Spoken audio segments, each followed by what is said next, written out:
What's up guys, it's Bucky. Welcome to your 5th Java tutorial, and in this tutorial I'm going to be talking to you guys about something called a variable. Now what a variable in Java is pretty much like a placeholder for something else. Now if you remember from math class back in like 7th grade or whatever, whenever you had a variable and it was usually named something like x, you could have it set to a value like 73. And then whenever you used x in a program or a calculation or something, x would take the value of 73. And that's pretty much the same exact thing a variable does in Java. You assign something called a variable name to a value, then whenever you use the variable, people know that it's not really the variable, but it actually stands for that value. So let's go ahead and make one of these in Java. Now to make one of these in Java, the first thing that you need to do is tell Java what kind of variable you're going to be working with. And there's a bunch of different kinds of variables you can work with in Java. You can use integers like 3, you can use integers with decimal points like 3.14, you can use letters like S, you can use strings of characters like Bucky. And so once you have that decided, you need to have a way to tell Java what kind of variable you're working with so it doesn't get confused. So what we're going to be working with today is something called a double. Now what a double is it's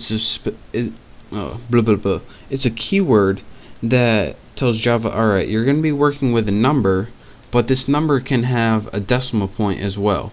So after you tell Java what kind of variable you want to work with, you got to give it a name.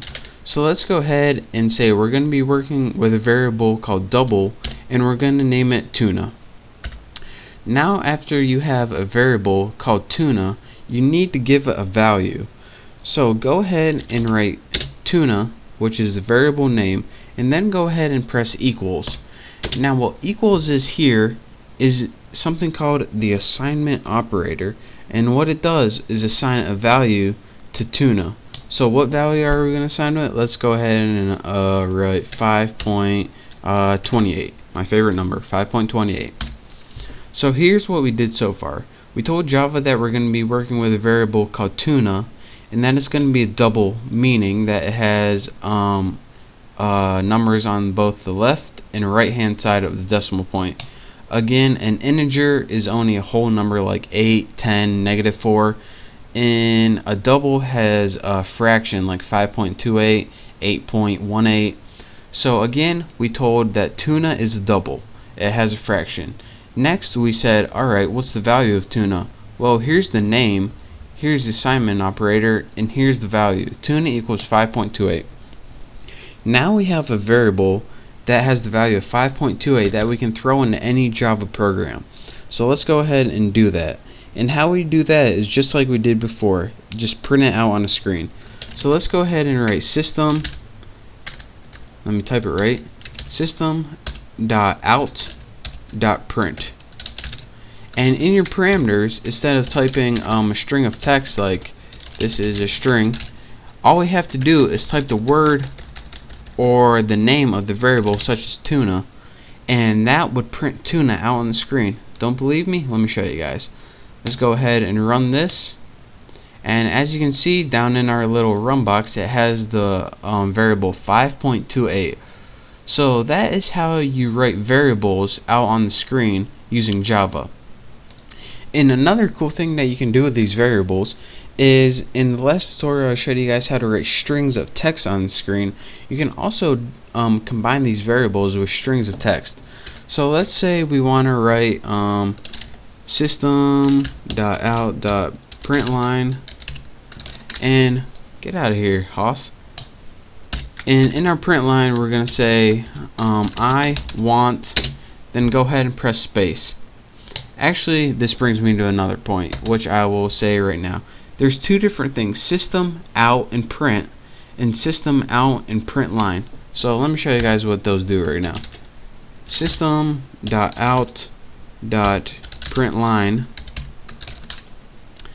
and let's go ahead. So what's this saying right now? I want 5.28 what do you want? 5.28 movies. I want 5.28 movies. Makes no sense, but just deal with it. Now let me show you guys what this does, and I'll show you guys why it does it. Let's go ahead and run this, and it says, okay, we printed 3 things, but it only is on one line. I want 5.28 movies. And let me show you guys why this is. There's 2 different print statements that you guys learned so far. A system out print, which you see in the first 2 lines, and a system out print line, which you see in the next line. What a print statement does, a basic print with no line, is it says, alright Java, we want to print this, but we want to stay on the same line. And it says, alright, so just stay on the same line, and then after this move to the next line. So after you have print line, what it would do is move the cursor to the next line. So if you printed anything after this, it would show up on the next line. Don't believe me? Let me show you guys. System out print, and we can even have a basic print statement right here. And let's have apples. Let me go ahead and run this, and as you can see, this one moved to the new line. So that's the difference between the print statement and the print line statement. Anytime you use a print statement, it stays on the same line that you're printing on, such as here. So this whole thing's on the entire line.